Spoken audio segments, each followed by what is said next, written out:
Hi, what will be the value of x given that you have 2 to the power of sine square x plus 2 to the power of cos square x equals 3?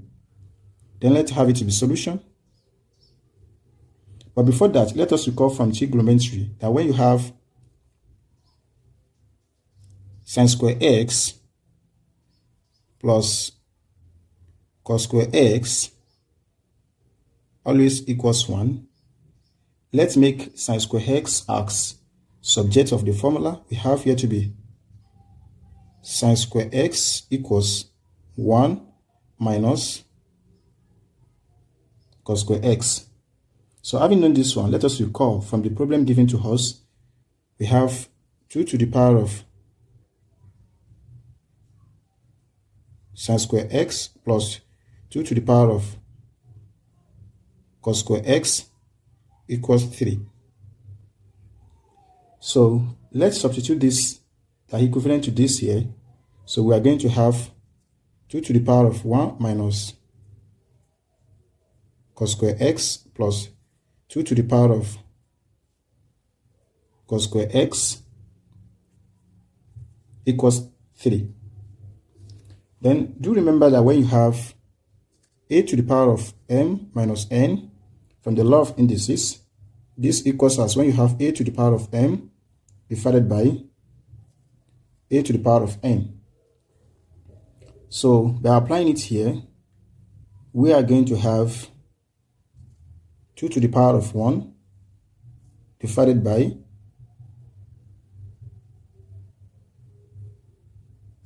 2 to the power of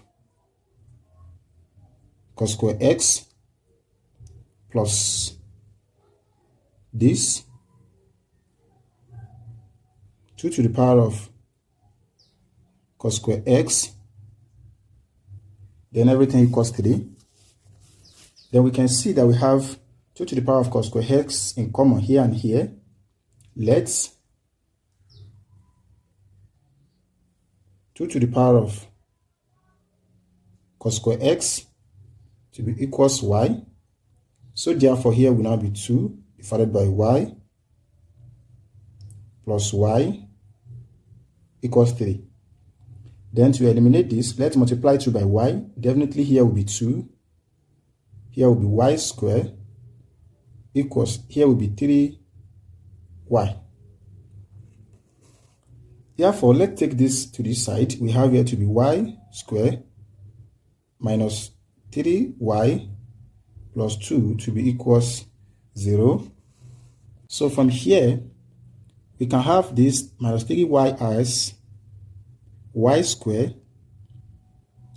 minus y minus 2y plus 2 to be equals 0 minus y minus 2y will give us minus 3y. Then let us group this and this. We have y squared minus y as this. Let us factor minus out, open the bracket. Here will be 2y. Here will now be minus 2. Then we select everything to be equal 0. Therefore from here, y is common. So we can have this as y, open bracket. Y squared divided by y, we have only y. This particular y divided by this, we have only minus 1 left.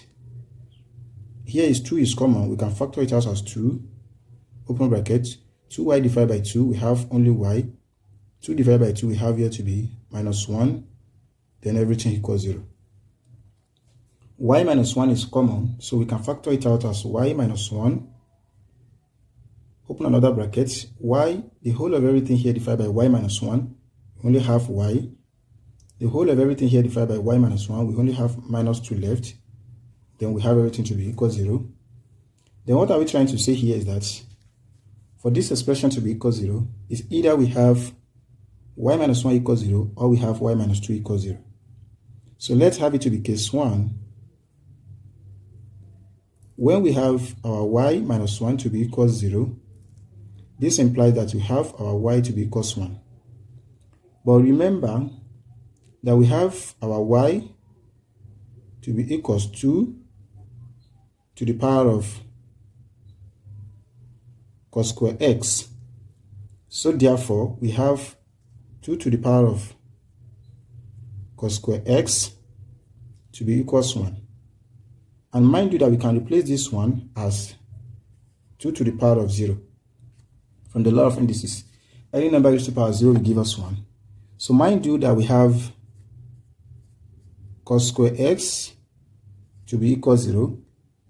And mind you, when cos square x equals 0, this implies that we have our cos x to be equals 0. And let's consider this from the trigonometric identity as when you have this, it's only when you have x to be equals pi divided by 2 that we can have x cos x to be equals 0. So therefore, finally, in general, we can have our x to be equals 2n minus 1 multiplied by pi divided by 2 as the first solution. Then let us go back to the case 2, where we have y minus 2 to be equals 0. So we call it case 2.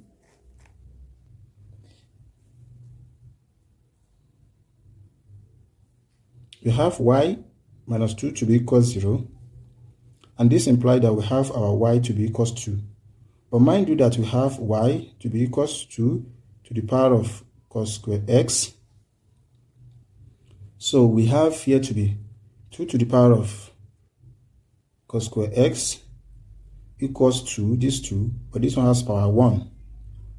So therefore, guys, we have cos square x to be equals 1.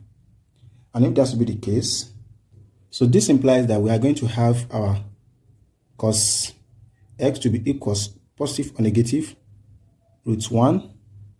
So we have cos x to be equals positive or negative root 1.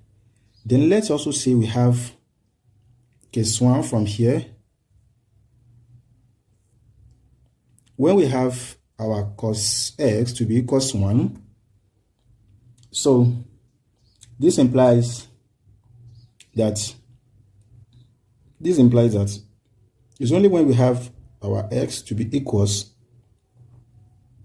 pi, and so therefore in general we can have our x to be equals 2k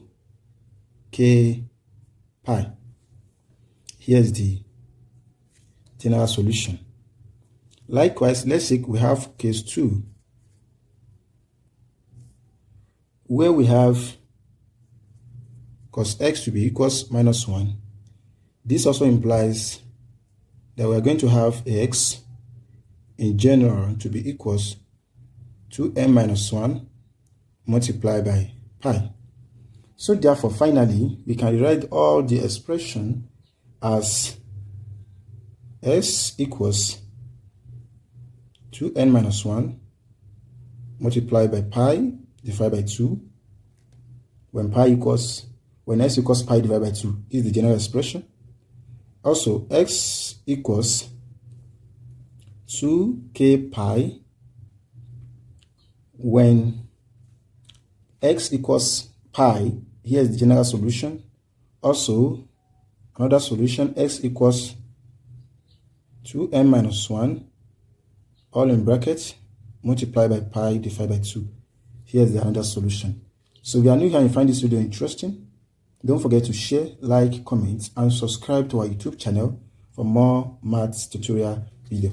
The reason why we use different variables is because the conditions are not the same. Bye bye.